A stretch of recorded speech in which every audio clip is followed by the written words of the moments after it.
आज मैं बना रही हूँ शकरकंदी की बहुत ही मज़ेदार चाट, जिसे बनाना बहुत ही आसान है और सर्दियाँ हैं तो सभी लोग पसंद करते हैं और मोस्टली सर्दियों में खाई जाती है ये। और आज मैं आपको एक नए तरीके से बताऊँगी इसको कैसे तैयार करना है। बॉईल करने से ये होता है कि इसका अपना टेस्ट जो है वो ख़त्म हो जाता है, उसमें पानी की वजह से। पानी में जब हम इसको बॉईल करते हैं तो शक्करकंदी में पानी जो है वो चला जाता है, तो उसकी वजह से इसका टेस्ट जो है ना अपना ख़त्म हो जाता है। तो मैं किस तरीके से इसको बना रही हूँ तो मैं आपके साथ वो तरीका शेयर करती हूँ। इसको एक बार लाजमी ट्राई करें, आपको बहुत ज़्यादा पसंद आएगी ये चाट। तो आइए इसको बनाना स्टार्ट करते हैं। बिस्मिल्लाहिर्रहमानिर्रहीम। अस्सलामु अलैकुम। कैसे हैं आप सब लोग? उम्मीद करती हूँ बिल्कुल ठीक ठाक होंगे। तो यहाँ पर मैंने शकरकंदी ले ली है 4 से 5 अदद। इसको वॉश कर लिया है अच्छे से और फ्लेम को मैंने ऑन कर लिया। उसके ऊपर मैंने तवा रखा है और मैंने एक स्टील बाउल लिया है। आप चाहें तो इसको डायरेक्ट तवे पे भी बना सकते हैं, बट मेरे पास इसको कवर करने के लिए कोई इस तरह से ढक्कन नहीं था कि इसकी जो भाप है वो बाहर ना आए, तो इसलिए मैंने उसको स्टील वाले बाउल में बनाया। तो इन तमाम को बाउल में रखकर कवर कर देंगे। पहले फ्लेम को मीडियम रखेंगे ताकि तवा जो है वो गर्म हो जाए। उसके बाद बिल्कुल लो फ्लेम कर देंगे।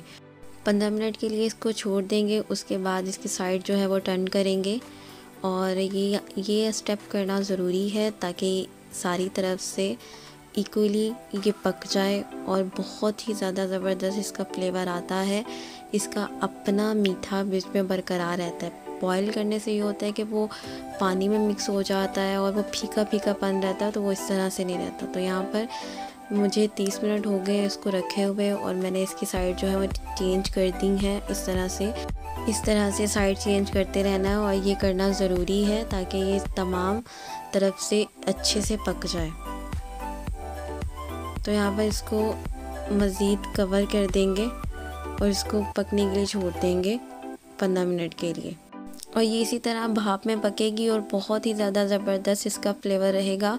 और 40 to 45 मिनट्स के अंदर अंदर ये बिल्कुल तैयार हो जाएगी। और इसके रेडी होने की सबसे बड़ी निशानी ये है कि ये तमाम तरफ से पक जाएगी। पहले मैंने आपको दिखाया है कि वो कच्ची थी, तो इस तरह से हम प्रेस करेंगे तो ये प्रेस हो जाएगी और इस पर खूबसूरत सा कलर आ जाएगा। हर तरफ से आपने साइड तब्दील करनी है ताकि ये कहीं से भी कच्ची ना रहे। तो यहाँ पर ये बिल्कुल तैयार हो गई है और मैंने इसको कवर करके रख दिया था क्योंकि मुझे इसको गर्म गर्म सर्व करना था और वो भाप की वजह से ना बहुत ज़्यादा सोगी हो गई थी। तो फिर मैंने इसको तवे पे हल्का सा रोस्ट किया था। आप देख सकते हैं तवा आपका गर्म होना चाहिए और 5 मिनट एक साइड से करेंगे, 5 मिनट दूसरी साइड से करेंगे। तो फ्लेम को बिल्कुल लो रखेंगे। अगर तो आप फ़ौरन से सर्व कर रहे हैं तो फिर आपको ये स्टेप करना नहीं पड़ेगा, आपको वही तरीका बेस्ट है। आप सिर्फ निकालें और उसका छिलका उतारें और इसको सर्व कर दें। तो यहाँ पर मैंने रख दिया था तो इसकी वजह से मुझे ये स्टेप करना पड़ा। तो अब इसको छील लेंगे और देख सकते हैं आप माशाल्लाह से कितना खूबसूरत कलर आया हुआ है और हर तरफ से ये पक गई थी और बहुत ही मज़े का फ्लेवर था इसका। और यहाँ पर अब इसे हम सर्व करते हैं तो उसके लिए मैंने यहाँ पर माल्टा लिया है। आप चाहें तो नींबू का रस भी ले सकते हैं।